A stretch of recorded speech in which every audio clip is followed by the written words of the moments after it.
بکھرے بال، غبار آلودہ چہرہ اور ایسا جسم کے دیکھنے والا انہیں کوئی حیثیت ہی نہ دے۔ لیکن اس قدر بہادر کہ ایک موقع پر انہوں نے تنہا مقابلہ کرتے ہوئے پورے ایک مشرکین کے لشکر کو موت کے گھاٹ اتار دیا۔ وہ مقتلین اس کے علاوہ ہیں جنہیں مجاہدین اسلام کے ساتھ مل کر مختلف مارکوں میں انہیں نے موت کے گھاٹ اتارا تھا۔ آپ بڑے نڈر، بہادر، سپاہ گیری کے ماہر اور بے جگری سے لڑنے والے مجاہد تھے، لیکن ہمیشہ آپ بے خوف و خطر کسی بھی میدان میں کود پڑتے۔ اس لیے حضرت فاروق اعظم نے اپنے تمام گورنروں کو یہ لکھ کر بھیجا تھا کہ برا بن مالک کو کسی لشکر اسلام کا سپہ سالار نہ بنانا، مبادا کہیں جذبات میں آ کر کوئی ایسا جارحانہ اقدام نہ اٹھا لیں کہ جس سے لشکر اسلام کو کوئی نقصان اٹھانا پڑے۔ حضرت برا بن مالک انصاری خادم رسول اللہ صلی اللہ علیہ وآلہ وسلم حضرت انس بن مالک انصاری کے بھائی تھے۔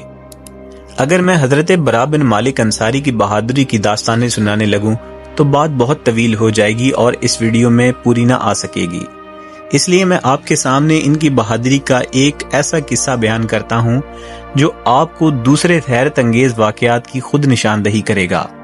اس داستان کا آغاز یوں ہوتا ہے کہ جب نبی اکرم صلی اللہ علیہ وآلہ وسلم کی وفات کا واقعہ پیش آیا تو کمزور ایمان والے لوگ دین کو چھوڑنا شروع ہو گئے۔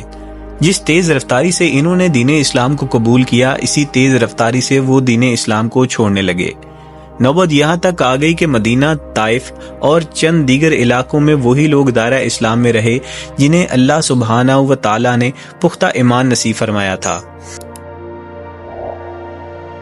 ابوبکر صدیق نے اس ہولناک فتنے کو دبانے کے لیے انتہائی عظمت اور بہادری کا ثبوت دیا۔ فتنہ انگیزی کرنے والوں کے سامنے پہاڑ بن کر کھڑے ہو گئے۔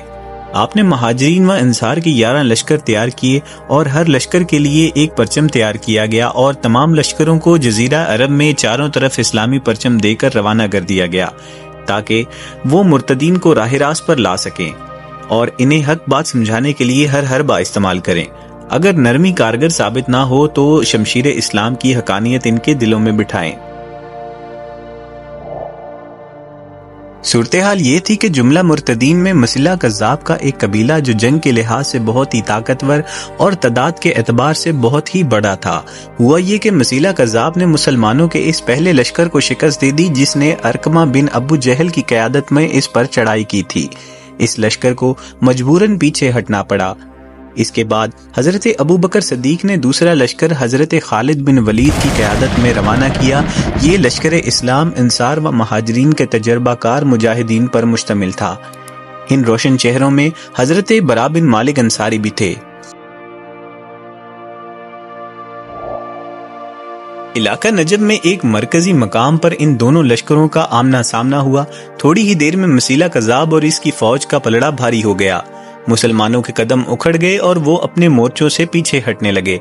نوبت یہاں تک پہنچ گئی کہ مسیلہ کے ساتھی حضرت خالد بن ولید کے خیمے میں داخل ہو گئے، خیمے کی رسیاں کاٹی اور قریب تھا کہ وہ آپ کی زوجہ محترمہ کو قتل کر دیتے، لیکن ان میں ایک شخص نے انہیں ایسا کرنے سے منع کر دیا۔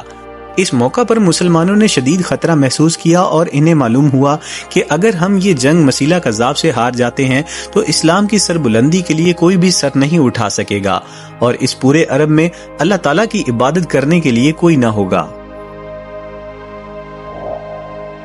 حضرت خالد بن ولید نے فوری طور پر اپنے لشکر کو قائم کیا، مہاجرین و انصار کی الگ الگ گروپ بندی کر دی اور پھر ہر خاندان کا الگ الگ ایک گروپ بنا کر اس کی قیادت انہی میں سے ایک فرد کے سپرد کر دی تاکہ مارکہ آری میں ہر فریق کی کارکردگی معلوم کی جا سکے اور اس بات کا اندازہ لگایا جا سکے کہ کمزوری کہاں پر پائی جاتی ہے۔ دونوں فوجوں کے درمیان ایسی تباکن اور ہولناک لڑائی شروع ہو گئی جس کی مثال پہلی جنگوں میں نہیں ملتی۔ مسیلہ کذاب کی فوج میدان جنگ میں جم کر لڑی اور اسے اس کی بھی پرواہ نہیں تھی کہ فوج کی کثیر تعداد تباہ ہو رہی ہے۔ مسلمان فوج نے اس مقام پر بہادری کے ایسے ایسے جوہر دکھائے کہ اگر انہیں اکٹھا کر دیا جائے تو ایک دلچسپ داستان مرتب ہو جائے گی۔ چنانچہ اس جنگ میں شہید ہونے والوں میں حضرت عمر بن خطاب کے حقیقی بھائی جناب زید بن خطاب بھی شامل تھے۔ حضرت خالد بن ولید نے جب دیکھا کہ لڑائی بہت خطرناک صورتحال اختیار کر چکی ہے تو حضرت برا بن مالک انصاری کی طرف دیکھ کر ارشاد فرمایا، اے نوجوان انصار، قوم کی مدد کے لیے آگے بڑھو۔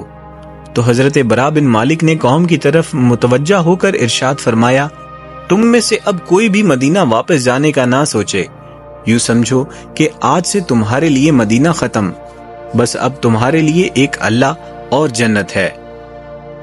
یہ کہہ کر میدان جنگ میں دشمنوں پر ٹوٹ پڑے، ان کی صفوں کو چیرتے ہوئے تلواروں سے گردنیں اڑاتے ہوئے آگے ہی بڑھتے چلے گئے۔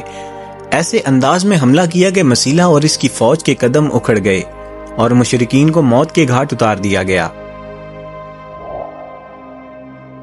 اس معرکہ آری میں ان کے جسم پر 80 سے زائد تیروں اور تلواروں کے زخم لگ چکے تھے۔ حضرت برا بن مالک کو اٹھا کر خیمے میں لایا گیا تاکہ وہاں پر ان کا علاج معالجہ کیا جا سکے۔ حضرت خالد بن ولید بھی ان کے علاج معالجہ کی خاطر وہیں ٹھہرے رہے۔ اللہ تعالیٰ نے انہیں شفا عطا فرما دی اور لشکر اسلام کو ان کے ہاتھوں فتح نصیب ہوئی۔ حضرت برا بن مالک ہمیشہ شہادت کا شوق اپنے دل میں بسائے رکھتے تھے۔ زمین فارس پر جنگ تستری لڑی گئی۔ اس معرکہ آری میں آپ کا ہاتھ بہت متاثر ہوا۔ حضرت برا بن مالک انصاری نے اللہ تعالیٰ سے شہادت کی التجا کی اور اللہ تعالیٰ نے آپ کی دعا کو قبول فرما لیا اور آپ دیدار الہی کا شوق دل میں رکھتے ہوئے جام شہادت نوش فرما گئے۔